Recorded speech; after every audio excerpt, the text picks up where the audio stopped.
Hi, everyone. I'm Helen Tyler, 33 years old and one of the top real estate agents in Boston, a title I earned through sheer determination after growing up with almost nothing. But this story isn't about my success. It's about how success can make you a target. Helen, you've truly outdone yourself with this house, my best friend Maria said, sipping her coffee as we sat on my freshly furnished porch.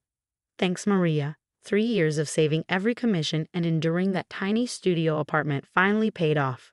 I smiled proudly, though the shadow of my mother-in-law's disdain hung over me. Of course, according to Andrea, this house is quaint, not quite up to what her precious son deserves. Maria rolled her eyes dramatically. Speaking of the devil's favorite pediatrician, how's married life treating you? Jack is wonderful when his mother isn't pulling his strings, I admitted. Just yesterday. Helen, darling. Andrea's voice cut through the air like nails on a chalkboard as she waltzed up my driveway uninvited. Andrea. I greeted her stiffly, inwardly cringing. Before I could say more, Jack's voice followed hers. Mom, what are you doing here? He called out, walking up from the driveway, still in his scrubs. Andrea clasped her hands as if she'd just spotted a celebrity. Oh, Jack, sweetheart. Your father and I were just talking about you over lunch. He agrees. You're working far too hard at that public hospital. My friend Margaret's private practice is hiring. You'd make such a better impression there. Jack sighed. Mom, we've been over this. I love my job. I'm not switching. But darling. Eleanor, there you are. Patricia, Andrea's equally insufferable sister, barged through my still open front door. You won't believe what Margaret told me about Helen's old neighborhood. She gave me a condescending smile. Speaking of family, Robert and I are hosting Sunday dinner. Helen, dear, try to dress appropriately this time. I glanced at Jack, whose expression crumbled under the weight of yet another confrontation. Years of Andrea's emotional manipulation had worn him down. Actually, I said firmly, we already have plans. But it's family dinner. Andrea gasped. Jack hasn't missed one, not even when he had the flu last year. Remember how I nursed you back to health, sweetheart? Mom, Jack began, but I cut him off. It's fine, Jack. This was my life now, a revolving door of Wilson family drama, with my husband caught in the crossfire and my home turned into their personal gathering spot. Little did I know, though, that Andrea's antics were only beginning. The next escalation came over a mahogany dining table at Andrea's house. She had summoned me under the guise of an important birthday discussion. Helen, dear, Andrea began, clasping her perfectly manicured hands. You clearly don't understand Wilson family traditions. For milestone birthdays, we give substantial gifts. When Robert turned 60, his brother gave him his beach house. I frowned. This is my house, bought with my own money, before I even met Jack. Exactly, Andrea said with a syrupy smile. That's why it would make such a meaningful gesture. Show us you're truly committed to becoming a Wilson. I stared at her in disbelief, and without a word, discreetly started recording the conversation on my phone. Let me get this straight. You're banning me from your birthday celebration unless I sign over my house to you. Don't be so dramatic, Andrea replied. I'm simply suggesting that if you want to be included in family traditions, you need to demonstrate proper family values. My phone buzzed. A text from Maria. You won't believe what I just heard at the country club. Your NIL's been showing some decorator around your house. Who's Amanda Phillips? I asked Andrea, watching her expression. Andrea blinked, feigning innocence. I don't know who that is. Really? Because she's telling everyone she's redesigning my house after your birthday. Well, Andrea said with a dismissive shrug, I naturally assumed you'd want to give me something special. At that moment, Jack walked into the dining room. Mom, what's going on? Helen looks upset. Oh, honey, I was just explaining our family tradition to your wife, Andrea cooed. She seems resistant to embracing it. What tradition? Jack asked, his brow furrowing. Your mother wants me to sign over our house as her birthday gift, I said evenly. Jack froze. Mom, that's insane. Jack Wilson. Andrea's voice rose, sharp with indignation. After everything I've sacrificed for you, this is exactly what I warned everyone about. Andrea's voice climbed to a shrill pitch, her eyes blazing with righteous indignation. She's turned you against your own mother, Jack. Just like she trapped you with that house in the first place. Trapped him? I snapped, my voice trembling with restrained fury. What are you even talking about? Andrea? Oh, don't play innocent, she sneered. Everyone knows you bought that house to lure my son into marriage. Poor Jack was too naive to see through your gold-digging scheme. My hands clenched into fists. I bought that house years before I even met Jack. I have the paperwork to prove it. Jack stepped forward, his voice tight with disbelief.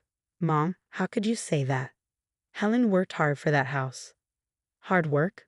Andrea laughed bitterly. Please, we all know about her arrangements with certain clients. Before I could respond, the front door swung open, and Maria marched in, clutching a folder. Perfect timing, she said, glaring at Andrea. Actually, Andrea, I've got some interesting documents here. Remember the Hendersons? They're saying you pulled the same stunt with them. Demanded their summer cottage for Robert's 55th birthday. And the Paddles? Their vintage car collection. Andrea's face paled. That's private family business. Just like how you bankrupted your own sister trying to get her vineyard. Maria added coldly. Patricia told me everything. Jack turned to his mother, his expression devastated. Mom, is this true? Jack, darling, Andrea said, her tone turning saccharine. You don't understand. Everything I do is for this family's reputation. Helen simply isn't good enough for you. I mean, look at her background. Jack's jaw tightened. The only thing not good enough here is your behavior, he said quietly. We're leaving. And Mom, don't bother sending that birthday invitation. As we walked out, Andrea's voice echoed behind us. You'll regret this, Helen. Nobody refuses Andrea Wilson. Nobody. Little did she know, I had recorded the entire conversation. The next day, I met Patricia over coffee. Her face went pale as I played the recording. This is exactly what she did to Claire, Patricia said, her voice trembling. Jack's college girlfriend. Andrea demanded her family's lakeside cabin as a family gift. When they refused, what happened? I asked. Andrea destroyed her, Patricia whispered. She spread rumors. Pregnancy scams, drugs. Claire's family had to move away. I stayed quiet then, not anymore. My phone buzzed with another message, this one from Robert's investment advisor. Mrs. Tyler, we need to discuss concerning transactions from your in-laws' accounts. Eleanor's been stealing from Robert's retirement fund, I told Patricia, scanning the texts. Hundreds of thousands of dollars. Gambling debts. Patricia's hand shook as she pulled out her phone. There's more. Andrea convinced Robert to sign these documents last month. Look at the signature. I squinted. That's Jack's signature. But he never. She forged it, Patricia said grimly. Just like she forged Claire's signature years ago. I found a whole folder. Jack's voice cracked behind us. I just got the strangest call from Atlantic City, a casino's collection department. He looked shaken. I took his hand. Sit down, Jack.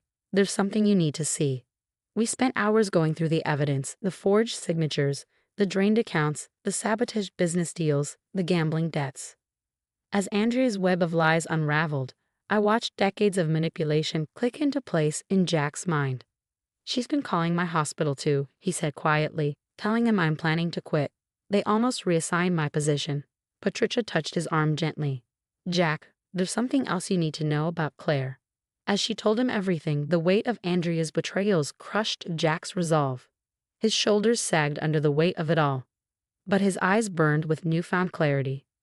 Meanwhile, Andrea's reign of terror was beginning to implode. At the country club's monthly meeting, her tirade against me was interrupted by a stern voice. Mrs. Wilson, we need to discuss your outstanding gambling markers and these bounced checks. That night, Robert called, his voice hollow. Helen, did you know about the retirement account? I just found out, I said softly. 30 years of savings, he whispered. She said she was investing in real estate. Real estate, Jack said bitterly, glancing at the documents strewn across our kitchen table. Mom doesn't know anything about, oh God, the house demands. That's what this was all about, I said, the realization hitting me like a tidal wave. She needed collateral for her gambling debts. Patricia nodded grimly. She's underwater with some very dangerous people. Later that night, Robert's voice was firm over the phone. I've called a family meeting tomorrow. Andrea needs to face what she's done. When the call ended, Jack pulled me into his arms. I'm so sorry, Helen. All these years, I never saw it. We'll get through this, I assured him. Yes, we will. Without her. My phone buzzed one last time. A message from Andrea. You'll pay for this, Helen. I made Jack who he is. He's nothing without me. Nothing. But her threats were hollow now. The truth was out, and her meticulously constructed world was crumbling. In the lawyer's office the next day, Robert's voice was steady but heavy with emotion. The papers are signed. After 35 years, I never thought it would end like this. You left me no choice. Andrea screeched, her voice raw with desperation. If Helen hadn't turned everyone against me. You stole my retirement, Andrea. Robert interrupted coldly. You forged our son's signature. The gambling, the lies. At that moment, a burly man appeared in the doorway. About Miss Wilson's markers at Golden Sands Casino. I'm not responsible for her deaths, Robert said, his tone final. We're divorced now. Weeks later, Maria sent me a text. Just drove past Andrea's new place. You won't believe it, she's in that tiny complex by the highway. Jack returned from his therapy session that evening, looking lighter than I'd seen him in years. Dr. Stevens helped me understand so much about my childhood, the manipulation, the guilt trips.